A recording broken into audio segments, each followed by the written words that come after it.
The Puma Mag Max was a surprise shoe that I wasn't expecting. It was big and cushy, but also surprisingly nimble. I instantly fell in love. But what happens when the honeymoon phase ends? It's been 8 months since I first ran in this shoe, and now it's time to talk about the Puma Mag Max after 100 miles.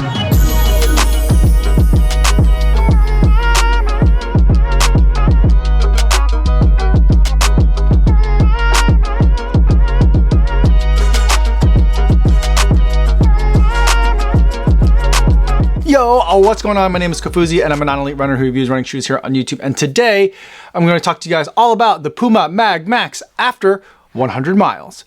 But before I give you my thoughts on this shoe, I do want to go over some disclosures. This is a pair of shoes that Puma sent to me for the purpose of review, so I did not have to pay for these shoes. However, nobody's paying me to make this video or to include their brand in this video, and no one's going to get a chance to preview any of my footage or my thoughts before you guys get a chance to see this video on YouTube. So with that disclosure out of the way, let's talk about the Mag Max after 100 miles, and let's start with how I've been using the shoe. The shoe is made out of nitro foam, so it's going to be a peppy shoe, very responsive, but it's also a very tall shoe with 46 millimeters of stack height in the heel, and it's a big shoe that is a bit on the heavy side, coming in at a stated weight of 290 grams or just a bit over 10 ounces. For me, big shoes can either be in that max cushion category where it's just low and slow and nice and comfy, or they can be kind of in the long run shoe category where they are big and comfy, but built for a little bit more speed. The Puma Mag Max can do a little bit of both.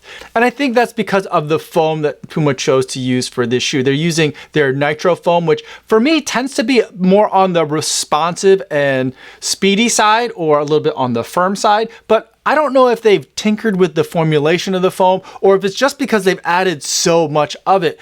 But the nitro foam in the Mag Max is really comfy and cushioned, so I can use it for both of those big shoe potential options. 16 miles was my longest run in the shoe, and I enjoyed it for that distance. It's a very comfy shoe to have on feet for a long time.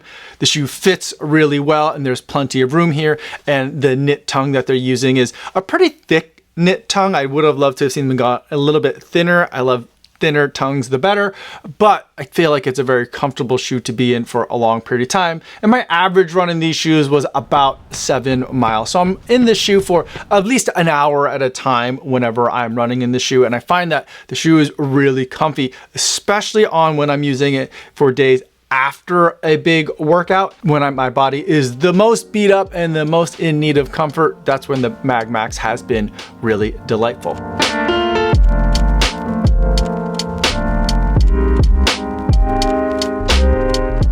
Now that we talked about how I've been using the shoe, let's talk about how the shoe has been holding up to all the mileage.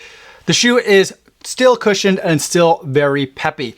And I was actually surprised that it was still peppy because a lot of times shoes that are in this category, that are this big and are both cushioned and fast at first, tend to lose some of the fast as the miles wear on. But I'm happy to report that this nitro foam that's in here, 46 millimeters of stack height in the heel's worth of nitro foam that's in here, still feels very peppy at the 100-mile mark. And that's pretty consistent with the way that nitro foams have responded for me over time in other Puma shoes that I run in. Now, Puma says that this shoe is rated for 500 miles worth of use, and I feel like the foam can probably handle that much, although I don't think I've ever run in a shoe to 500 miles, so I can't really say for sure. And typically I don't run in a shoe past the 100-mile mark, usually for 100 miles. Like in this video, once I do that, I have to move on to other shoes. But as far as what I'm feeling in terms of the change in this shoe from the beginning of my testing to the end of my testing, I feel like the shoe is holding up really well and still feels really fresh, almost like it's fresh out of the box. But there are a couple of areas that do give me cause for concern that may affect the longevity of the shoe, although are not related to the foam itself. Number one is that on the upper, everything is holding up well. It's still a very comfortable shoe, plenty of room for my feet in here, and comfortable to put on even after a big workout. But in the back of the heel cup, there is a little bit of wear on both ankles, or both kind of Achilles areas in the shoe, and that's starting to give me a little bit of concern because Normally that's an area where in my shoes, I don't really see that kind of wear. So to see it at all, to me, is a little bit of a, I don't know if it's a red flag, but it's a flag. And then the other area where I'm seeing where that's especially uncharacteristic for Puma is in the outsole. Now the Puma grip has been pretty well known in running for having both really great grippiness, but also great durability. And while I do feel like there's plenty of grippiness in this outsole foam, I'm not quite seeing the durability. I'm not saying that it's falling apart at 100 miles, but I am seeing a bit more wear than I would have expected, at least relative to other Puma foam. So maybe I'm grading it on a higher curve than I would for other brands' shoes, but I do feel like in my highest wear areas, which are in the pads of the feet and on the outer parts of the heel, in both feet, I'm seeing a reasonable amount of wear, but a little bit on the heavier side than typically what I see in the forefoot. And then in the side of the heel, I'm seeing more wear than I would expect to see at the 100-mile mark. So that's giving me a little bit of concern. There is a bit of kind of scuffing that's happening in some of the exposed foam. I think that's what's happening is as my foot is hitting the ground, it's compressing that cavity down, which I think is the design intent for that part of the shoe, but also it's scraping a little bit of the pavement that I'm running on. But overall for exposed foam, it's holding up really well, which has been pretty typical of my experience with nitro foams in Puma shoes. So I feel like it's holding up well. Will it make it to 500 miles? I think the foam certainly will. The rest of the shoe, I'm not as certain.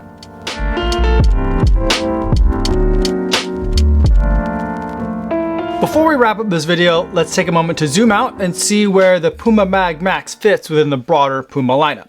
Now, whenever I take a look at a running shoe brand, I like to start at the daily trainer because I feel like that gives us a really good sense of what the brand is all about. And from Puma, that is the Velocity Nitro. This is Velocity Nitro 3. This uses nitro foam like we've seen in the Mag Max, and it uses a layer of EVA on the bottom to kind of keep everything nice and stabilized, and also to add a little bit of softness. I feel like when nitro foam, regular nitro foam, gets really thin, it can be a little bit on the firm side, so I feel like it softens it up just a little bit.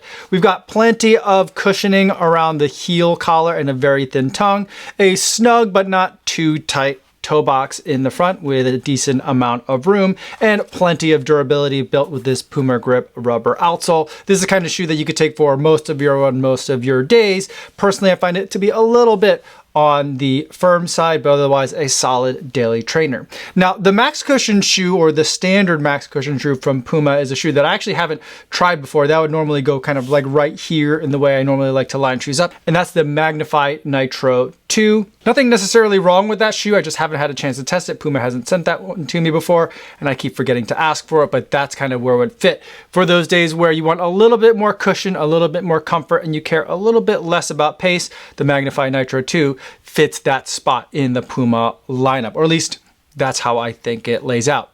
Now, you got daily training and you got max cushion recovery days. Let's talk about some racing. So from racing, Puma has a couple options, but one let's talk about right now is the DVA Nitro Elite version 3. This uses a Nitro Elite foam, which is a race caliber foam, aliphatic TPU, which is currently my favorite kind of foam to see in a race shoe. It's really light, it's really cushioned, it's really bouncy and fast, and it has a carbon fiber plate as well, so it's a great shoe to take for your race days. Now, in between kind of everyday and race day, there's a category of shoe called the session shoe or tempo shoe, and Puma has a really great example of the category here in the Deviate Nitro 3. Not the Nitro Elite 3, just the Deviate 3. Unfortunately, they have very similar names, but they are not like, if you can afford it, go up to the other. One's not like less good than the other. They're just different shoes that happen to have very similar names. They're using two kinds of foam here, an older version of their race foam up top, and then their nitro foam, like we see in the Velocity Nitro, as the bottom layer, and it does have a plate as well. So it kind of has some race-like features, and it has some durability like the Daily Trainer. I would use this kind of shoe for a lot of workouts anytime I'm trying to go faster, but it also can be used for a lot of easy stuff as well. It's got the durability is the main thing. That's the benefit here. You are paying for that durability with a little bit of weight though, and so that's why it kind of fits in the middle. And I say like this is pretty much the standard rotation, including the Magnify Nitro 2 here from Puma. And from this point, we can start talking about some substitutions. And so that's where the Mag Max kind of comes into play in the Puma lineup. It can either substitute for the Magnify Nitro 2, which I think for a lot of people you are, but I think it really fits better kind of in this additional spot on the end. Not every brand has a 5-shoe rotation. And again, when I say 5-shoe rotation, I'm not saying that everyone has to go out and get 5 different kinds of shoes just to get through the week. But I'm saying that these are the 5 main pillars that I typically see within most brands.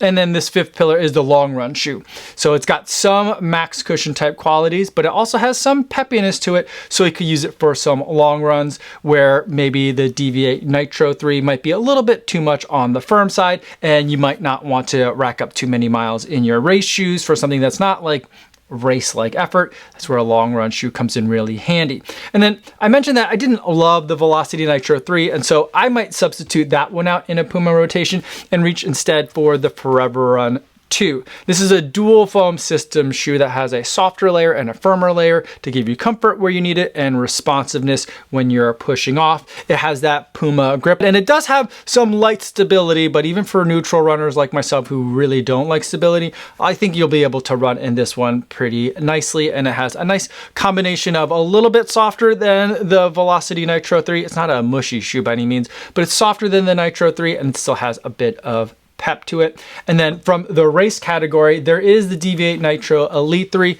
which is my favorite racing shoe of 2024. But I also have a soft spot for the Fast R type of shoes that Puma has been making. I love the Fast R2 last year, but it was heavy. This year for Fast R3, they lightened it up, but kept a lot of the same magic that they made in the Fast R2. So that's currently the shoe that I prefer from a race perspective on the Puma side.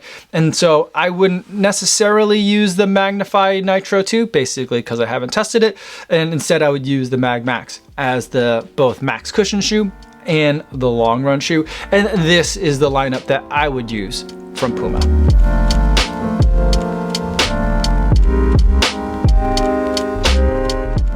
Now let's wrap up the video by going over the buying guide, and we'll also discuss some of the alternatives. The Puma Mag Max is a comfy max cushion shoe. It's also a capable long run shoe. And the hype definitely didn't fade with this one. But even though Puma typically excels in durability, there are some early signs of wear in my Puma Mag Max on the upper and on the outsole that give me a little bit of a cause for concern, especially given the $180 price point for this shoe. So let's take a look at some alternatives that are available. Now, in my first review of the Mag Max, I gave you some max cushion alternatives to consider. This time, I'm going to give you some long run alternatives to consider. And when it comes to long run shoes, one of the first shoes that I think about is from Asics, and that is the Superblast. This is the Superblast version 2. Now, these two shoes are similar in terms of stack height, and I think they're trying to achieve the same things.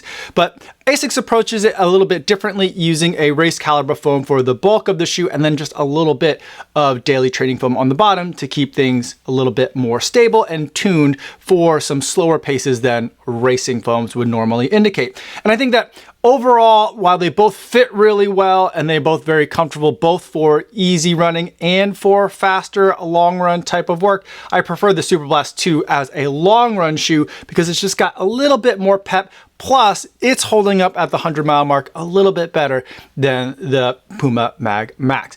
That shoe, though, comes in at a $200 price point, which is a lot more than the already expensive $180 from the Puma Mag Max. I've been saying for a long time that the original $225 price point of the Superblast and then the $200 price point that I got reduced to for the later part of Superblast and into Superblast 2 is way too expensive. But then again, you guys keep buying them and it keeps selling out. So I'm guessing that's the right price. The other shoe that I want to talk about is the other shoe of the two shoes that I think of most clearly when I think about long run shoes, and that's from the Swoosh. This is the Nike Invincible 3. This uses only ZoomX foam, which is their race caliber foam, although I suspect that it's tweaked quite a bit to give it more of the kind of experience that they're looking for in this shoe, which it can do some max cushion type of work depending on your foot strike. But for me, I really like it, and I think it sings when you get up to some faster paces, from slightly faster than easy all the way up to marathon pace. This shoe is really fun. Plus it's got some durability into it, so you can put in a lot of miles. Again, I feel like compared to like pure long run shoes, the Mag Max suffers a little bit in terms of it's a little bit clunky and not quite as peppy, but I do think the Mag Max can do max cushion stuff a bit better. Again, depending on what you're looking for, that's going to help you decide between the Invincible and the Mag Max. The Invincible comes in at the same $180 price point, and I feel like that's still kind of high, but the good news is the Invincible 3 has been out for a really long time. So depending on how comfortable you are with the risk and doing some online shopping, you might be able to find the Invincible 3 in your size at a significant discount. So those are my thoughts on the Puma Mag Max after 100 miles. This shoe is legit, and I'm really looking forward to what happens in version 2. Hopefully they'll be able to correct some of those little wear and tear issues and give us an even better shoe next time. If you have any other questions about this shoe or any other shoes that I've talked about today, feel free to put them in the comments down below, or better yet, stop by the live stream that I do Mondays and Thursdays over on the Kofuzi Run Club channel. I'd love to see you guys over there in the chat. That's all for today, everybody. Thanks so much for making it all the way to the end of this video. Hopefully you guys are staying safe out there on your runs, and I'll see you in the next one. Yo, what's going on?